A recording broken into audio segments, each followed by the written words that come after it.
All right, here is part 3 of the Jay's 2 Cents Tech Lab here at the Scholars Collective in downtown Long Beach, California. And this is the part I know everyone's been waiting for, the building of the 10 esports gaming towers. So let's go ahead and start building some systems. We interrupt this video to bring you a special message from iFixit. No, we interrupt this interruption with this interruption about new stuff from iFixit. Wish you had a new graphics card, but inventory sucks? Fix the inventory problems with iFixit. Whoa, don't drop it. Can't fix that with iFixit. Just kidding, yes you can. Wish you could take iFixit with you anywhere, but your pockets aren't big enough? Introducing the new More and the new Minnow. Take them with you anywhere. So get iFixit for your loved ones, or just get them for yourself. All right, guys, welcome back to what is hopefully going to be the last video of our tech lab. Okay, the last build video. We'll probably do a complete showcase once everything is done and people are in here and using it. We'll do some sort of a video. This is the part that people care about. This is the building of the 10 esports gaming computers here. Now, to sort of reiterate our sponsors here, Intel sent us over 10 11900Ks. Crucial sent us 10 3200 megahertz 16 gigabyte kits of their Ballistics RAM. Asus sent over 10 of their Z590E gaming Wi-Fi motherboards, as well as 10 of their RTX 3060 Ti's. EVGA hooked us up with power by sending us 10 of their, I forget which power supplies this was. I think it's only a 750 or 700. So 700 bronze power supply. And then Be Quiet sponsored us with 11. We actually have 3, 6, 9, 10, 11. We have an extra cooler here, Dark Rock Force. I mentioned we were going air cooler because I wanted this to be as maintenance free as possible. I don't want to deal with any sort of water pump issues. But also with storage, we actually have them sitting in the other room because I'm going to be imaging an OS and copying it to all these. So we have to do a Windows install on every single system. We've got 10 of their crucial 2 terabyte SSDs. What we are doing today is we are bringing over, remember I mentioned that part of this whole concept for this is to get the community involved in not just playing games, but learning how to build computers, work on them. So we're gonna be bringing over a few students as well as the IT director from Domingo Hills College. And so they're gonna be coming in and building these systems. I'm probably gonna be putting all the CPUs in myself before they get here though. Because we do not have any room for error here, or waiting on any replacements would be extremely difficult, especially with how long it took to get these parts. I don't want any chances of bent pins. But Jay, you just said they need to learn. Yes, we will have stations for them to learn that we will be providing. They cannot learn on these when it comes to potential damage. So I think I was really going back and forth. If there were AMD CPUs with the pins being a lot less delicate than say LGA pins are, I would let them do it. But with one supervisor watching them, well, I'm gonna be doing other things. I'm gonna be wiring up getting all the workstations here, pre-wired up with power and Ethernet and all that, getting the switches installed. I'm not gonna be over here hovering over their shoulder going, are you doing it right? Are you doing it right? I don't wanna be a helicopter parent when it comes to the things, to the build. But the rest of the build, they'll be able to do all on their own. And that's what we got set up right here, is these 4 tables. We pulled them away from the wall so they have room to build. We brought tools, zip ties, cutters, all that stuff. So they'll be able to grab their case, bring it to their station, come grab one of each part, or a motherboard with a CPU in it, grab, go over, start building. And with the amount of people we have coming, I believe that means each person will be responsible for 2 builds. All right, so what I've got to do next is, we've got 10 computers here. Fortunately, we've got 1, 2, 3, 4, 5 wall outlets here. 1, 2, 3 of them are 4 gang. 4 gang means there's just 4 plugs per.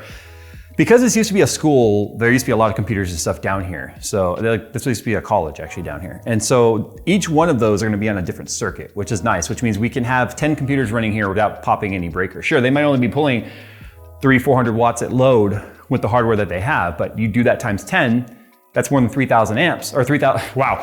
Oh, let's back up. That's more than 3,000 watts, which is definitely gonna be more than a 15 amp. These are 15 amp circuits. So that's gonna be way more than 15 amps, which means they would constantly be chirping the breaker if all 10 loaded up, say, even a game like Rocket League or CSGO at the same time. So because these are individually breakered in a different part of the room or warehouse, wherever their storage is, means that I have to run cables to where I want them. Now, sure, I could have just gotten extension cords and coiled them up under the desk, but this is Jay's 2 freaking cents, and you know me in cable management. So I'm gonna do kind of like we did at the studio, where I got this 14 gauge industrial heavy duty cable, and then we got our ends, means that I can actually make cable links to be the length I want them to. And then we've got them somewhere on the floor, those little tracks that you can put down so the chairs can roll over and stuff. We'll tape those down to the floor. And then I'm gonna have 5 drops. I need to have 5 power drops because I want 2 computers per power strip. We could probably actually fit, I don't want to put 4 computers per breaker, because then 2 will be on their own. And I still think 4 computers per one 15 amp circuit is too much. Although I think we're doing it at the studio anyway. At the very least, I want 3 drops. But I just need to kind of start making the chords now and see what's going to happen.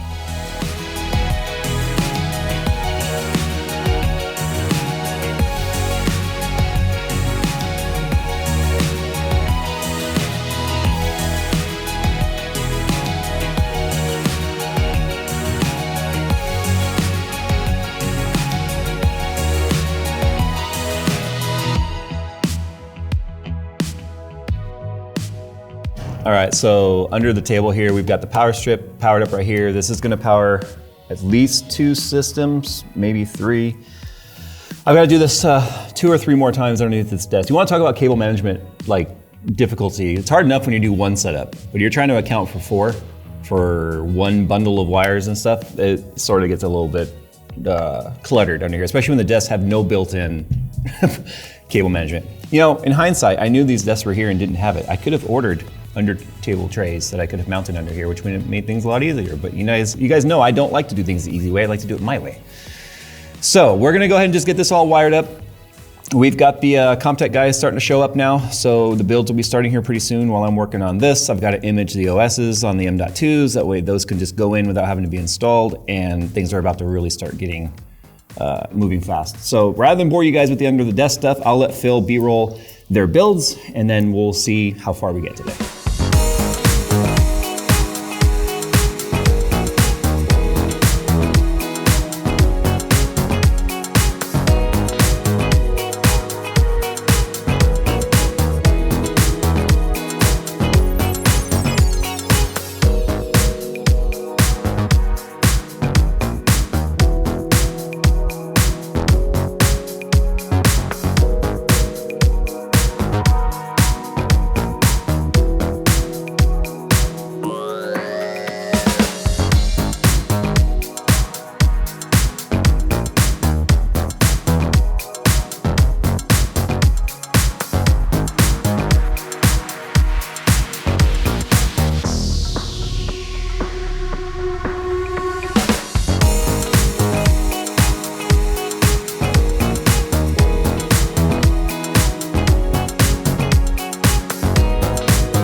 And build them we did. So I gotta tell you right now, huge thanks to the folks that came over from Dominguez Hills College, some of the guys from the computer tech team or class, some of the CSUDH Toros, which is our esports team.